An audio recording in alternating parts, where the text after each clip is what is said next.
I deployed a Go service at 50,000 requests per second. The observability tool I added became the single largest performance bottleneck in the entire architecture. This is the CPU profile from that deployment. It showed that 18% of total computational time was consumed entirely by logging, not handling requests, not querying the database, not serializing responses. Logging. This block represents 50,000 JSON serializations occurring every single second. Beneath that, the system is executing 50,000 syscalls per second to write those strings to a standard out pipe. The hidden cost of those operations is the allocation pressure, 30 to 50 megabytes per second of short-lived garbage that the Go garbage collector now has to clean up, degrading latency even further. This is the observability paradox. At low scale, logging costs are invisible. At high scale, the instrument can become the disease. Think of logging like a security camera system. One camera per room is fine. But if you mount a 4K camera on every door, window, hallway, and ceiling tile, the network saturates, the storage fills up in hours, and the security team cannot find anything because there is too much to review. The solution is to place high-resolution cameras only where incidents actually occur, using motion-activated recording to capture specific events. Solving the logging bottleneck in Go requires 3 interconnected pillars. First, understanding exactly how observability breaks under load.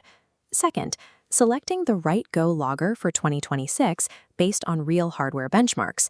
And third, building trace-correlated observability. Visibility is a result of architectural design, not raw log volume. This dashboard represents the 18% CPU logging cost. The cost comes from memory allocation, JSON serialization, and blocking standard output syscalls. At 50,000 requests per second, JSON serialization consumes 12% of CPU. Standard output syscalls take 6%, and garbage collection adds 3%. Your observability should not cost more CPU than your business logic. The instinct to log every successful request is an anti-pattern. It conflates the need for aggregate visibility with debugging isolated failures.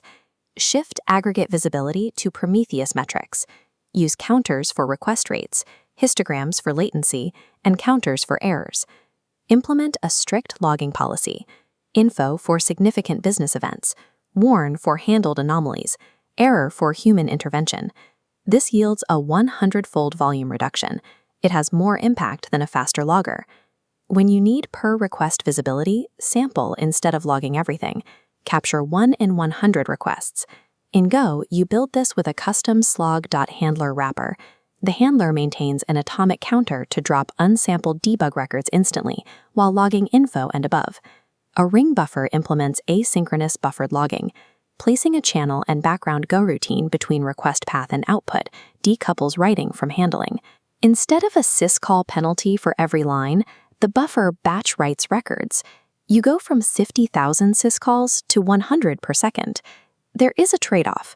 By holding logs in memory, a hard process crash means you lose the last few hundred milliseconds of buffered log data.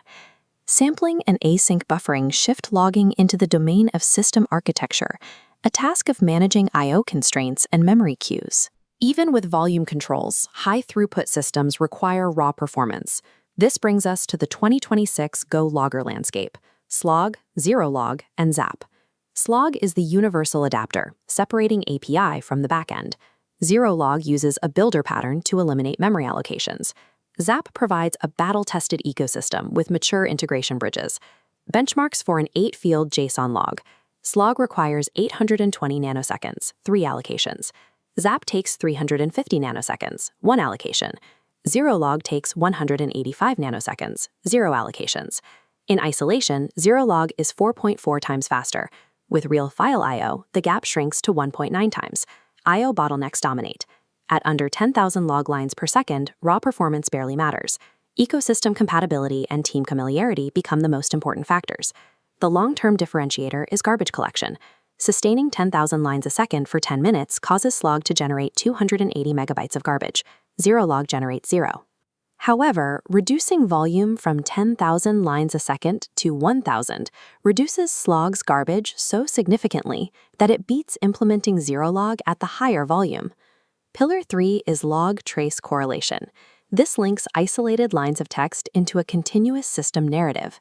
By wrapping your logger to read the request context, you extract the OpenTelemetry trace ID and span ID and inject them as attributes into every slog record. To maintain this across the network, OpenTelemetry uses the W3C trace parent header, allowing the receiving service to extract IDs and create child spans. In Go, the OTL HTTP transport layer handles this extraction entirely in the background. The propagation is invisible. Debugging a distributed system without log trace correlation is like investigating a crime with witness statements from different neighborhoods. Each statement is accurate, but there is no way to connect them to the same incident. Correlation gives every statement a shared case number. Pull the case number and you get the complete story across every neighborhood instantly. Trace correlation must be implemented on day one. It defines every log line as an exact coordinate within the distributed architecture. Because Slog separates the API from the output backend, it works like a professional camera system. The body stays the same, but you swap lenses. You can use a text handler for local development and then swap in a high-speed zerolog handler for production hot paths without touching your application code. This is the 2026 decision framework. If you log under 10,000 lines a second, use the standard library slog. If you need a heavy OpenTelemetry or gRPC ecosystem, use Zap. If you are consistently above 50,000 lines a second, use zerolog. This dashboard represents the final architecture. The noise is gone. We use metrics for aggregate visibility, traces to locate latency, and targeted logs for specific debugging. This separation solves the 18% CPU bottleneck. Stop logging successful requests. Implement slog with context extraction. Correlate your traces. Observability at scale is an engineering discipline. It is about building the system to see everything without paying for everything.